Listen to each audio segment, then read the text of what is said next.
UFC Middleweight Eryk, your boy Anders, who is back in action at UFC 269, where he'll be taking on Andre Muniz.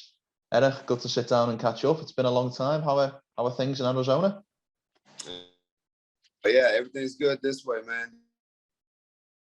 Won my last 1.5 fights. You know, always good feeling going into the next one, coming off a win. You know, I did want to ask about that. The 2 fights with Darren Stewart. First and foremost, is it nice to just be preparing for another opponent? You know, that's the first time that I've had a rematch with about the same person twice.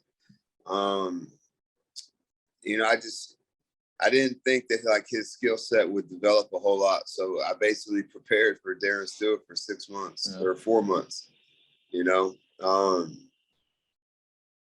You know, I knew that, you know, I had beat him by his energy on fight week and some of his interviews that, you know, I could tell that he really didn't want to do it a second time. But the UFC has a way of kind of twisting your arm a little bit and making you, not making you, because of course they can't make you do anything, but, you know, just, you know, maybe to do it again. But, you know, I knew that he wouldn't have much. Yeah. How do you look back on them 2 fights? Obviously, the first one being the no contest, and then the second one being a close but a clear decision victory for you. A couple of months removed, how do you look back on them? You know, there's definitely a big difference between fighting in the big cage and the small cage over there at the Apex. You know, I think the small cage kind of favors my fighting style a little bit. Yeah. And you know, I think the second time he was definitely much more cautious. Yeah. You know, he was much more aggressive the first time. I didn't, you know, maybe he didn't think that I hit as hard, or, you know, maybe he didn't think that would happen to him at the first fight. You know, I was getting off on him pretty good, took him down a few times, hit him a lot. So I think that he was trying to like kind of point me up, which is not his fighting style. So, you know, it was just a matter of time before that fight hit the mat. Do you think with your footballing background, Eryk, and not having a deeply rooted history in martial arts from a really young age, do you think some of your opponents perhaps overlook you and your skill set? Yeah, absolutely. Especially if you look at my record, you know, I think 6-5 or 5-4, and I think it's 6-5 in the UFC. Yeah. So it's not like, you know, a great record, slightly above 500, but, you know, if you look at some of those losses, you know, Thiago Santos, Khalil Roundtree, you know, you look at the losses, you're like, oh man, I could beat that guy. You know, you watch the video, you're like, I could beat that guy. 15 guys. 2 out of the 4 are up in weight, or 2 out of the 5 are up in weight. I got robbed against Machida.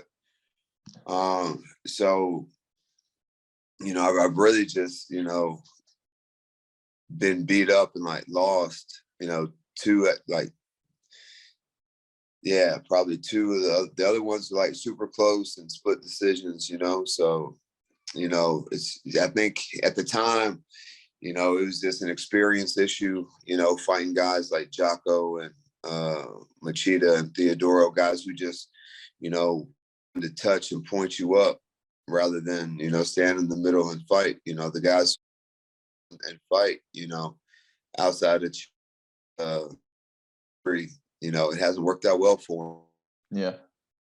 Skill set issue, an experience issue, but, you know, now that I'm out here fight ready with Eddie Chaw, I think that, you know, he's really developed and grown my skill set. You know, I'm even kind of surprised. You know, I didn't think that, you know, at 34 years old, the fighter could get bigger, stronger, faster. But, man, I've done all 3.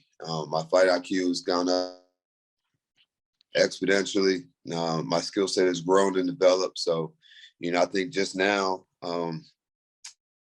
13th fight in the UFC, and I'm 34. Like, I really think that I'm in my prime and hitting my stride right now.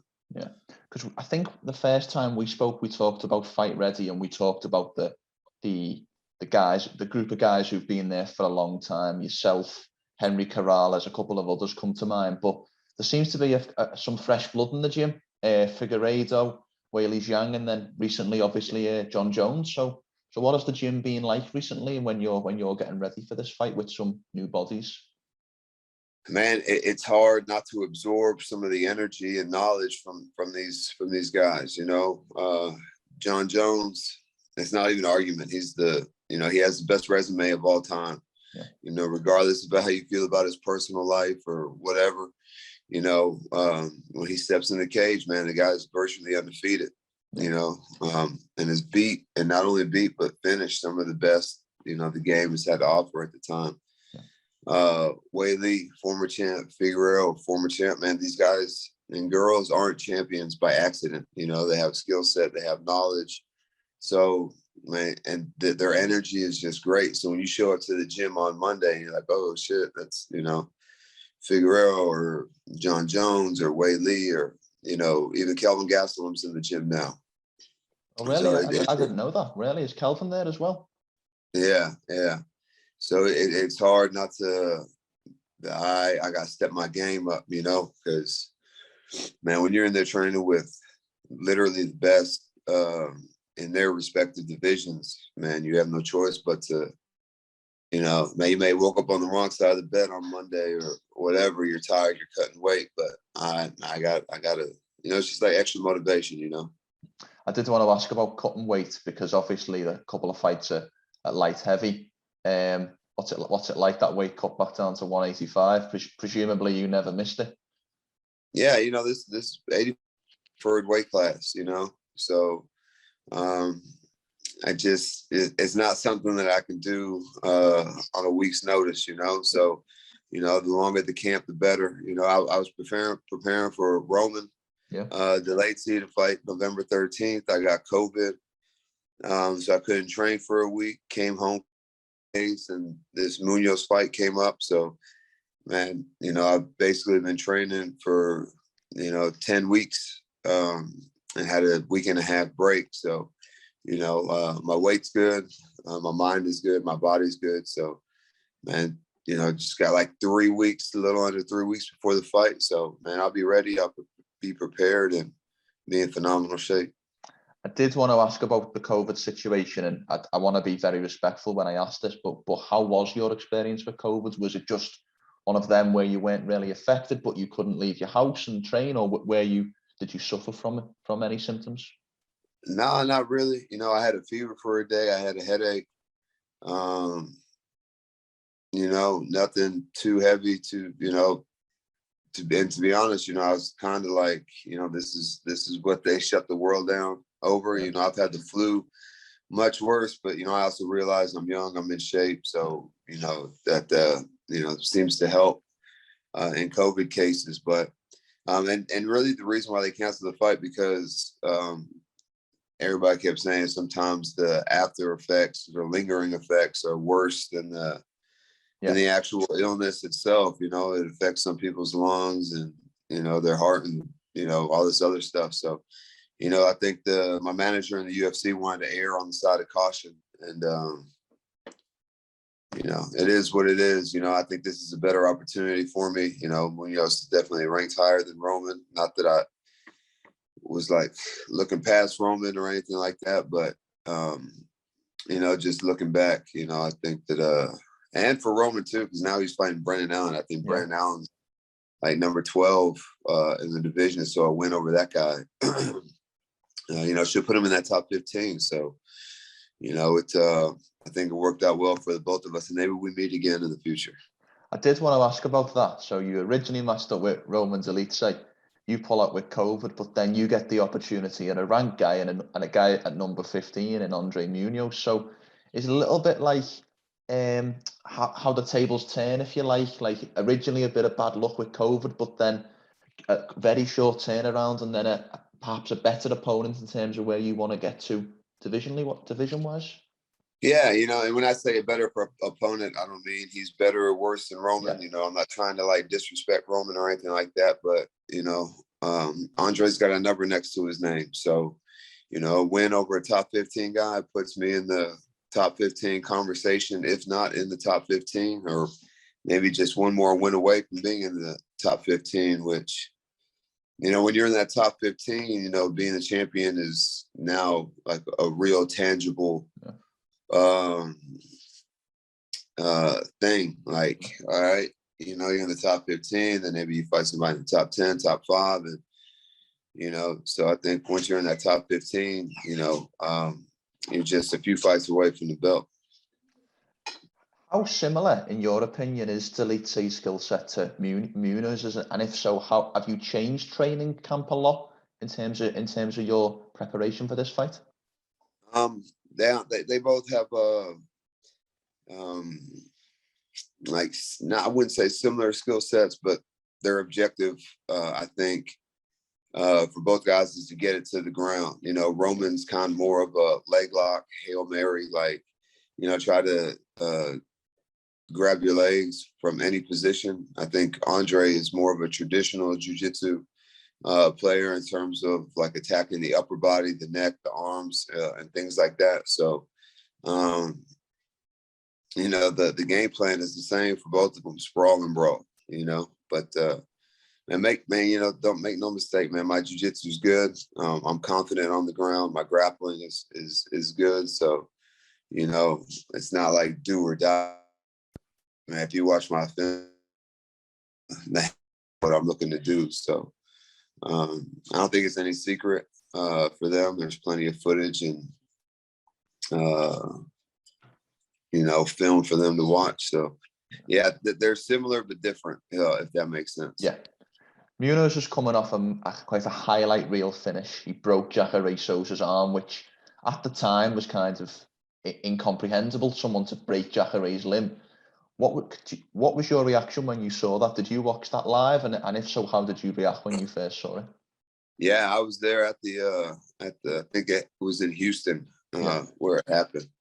And yeah, I was there live, and man, it first of all, for Jacare to get submitted, not only get submitted, but to get his arm broke, you know, that's first of all, that thought process is virtually non-existent in MMA anymore. You know, in the early days, you know, Renzo Gracie got his arm broke, Frank Mir got his arm broke, but you don't see this happening too often in MMA anymore. These guys, they tap long before the joint breaks. So, you know, I think that Jacare kind of slept on Muniz's grappling game. You know, I know before the fight, Andre was saying that he had better grappling and jiu-jitsu than Jacare, and I think kind of pissed Jacare off. So he was willing to kind of, you know, he really wasn't respecting his jiu-jitsu, but I won't make the same mistake. I want to talk about your haircut very quickly, Eryk. Sporting a bit of a Prince look. What's going on with the locks? Oh man, you know, I haven't had a chance to do my hair today, but man, your boy rocking the mullet. You know, got a little hang time back there. The party in front, business in the front, party in the back. You know, a little bit of a Clay Guida on top and then shave sides. Yeah, you know, got a nice little fade, man. You know, it'll look better on fight night. Look better on fight night, of course. Excited to be on the last pay-per-view of the year. Probably the biggest card that we've got at the end of 2021. Excited to be back in front of a crowd as well. Yeah, it's going to be cool, and you know the cool thing about it is I'm on the prelims, so man, I can fight, win, collect the check, go back, take a shower, and then come back to the arena and sit and watch the fights and go from fighter to fan in the same night. So, you know, it's and you know, the fights are great. The main card is going to be, you know, awesome. So it's going to be a fun night. Who do you fancy in the main event, Poirier versus Oliveira?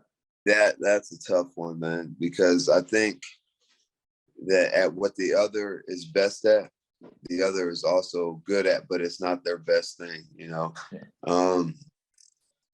Poirier is obviously a stupendous boxer, but Oliveira's been knocking people out lately. You know, he hasn't really even been chasing the submission, and then knocking out Chandler. You know, Gaethje didn't knock out Chandler. and so.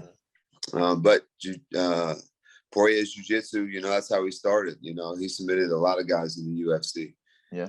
But Oliveira is the all-time leading submission guy finisher in the UFC. So, man, I think, like I said, what one's good at, what one's great at, the other's good at, and competent. I'm sure that Poirier knows how to defend submissions, and clearly Oliveira knows how to box and strike. So we'll see how the game goes. Yeah. I want to ask you a personal question before you go, Eryk.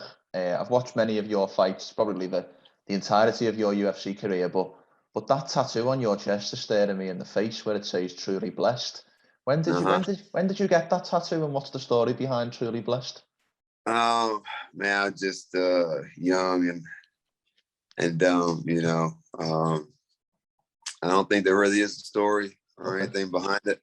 I mean, I have had, what many would call the blessed life. A lot of coincidence and luck has played into my life, in terms of like how I got to Alabama and, some things that happened in high school where I got in some trouble, but then nothing ever really came of it. And then, falling into the UFC and fighting and training and things like that, so. And I think I got this tattoo when I was like, 20 years old or something like that, really not putting much thought into it. If I could go back, probably wouldn't have it. And probably, at the end of the day, I'll probably end up getting it covered up anyway. So, hopefully it'll be a better decision next go around. If someone had told your 20-year-old self getting that tattoo that 14 years later you'd be at the top end of a UFC division, what would you have said, do you think? Man, I probably wouldn't have, or I would have different tattoos. If I could go back and tell my younger self, like, yeah, that's not the one. Don't go to that guy. Put this somewhere else. But man, I don't really have any regrets. But tattoos are permanent, and I think at the end of the day, I think I would just, I got a lot of my tattoos on, somebody's couch in their house, so I probably would have, spent a little bit more money and went to a better artist and, got it done right. Who's got the best tattoo game in the UFC? Give me a top 3 pound for pound. Who comes to mind when you think a good tattoo? Dude, it's hard to argue against Sean Brady. I was watching him fight yesterday, and he seems to have put a lot of thought into his tattoos. That just off the top of my head, that would probably be number one.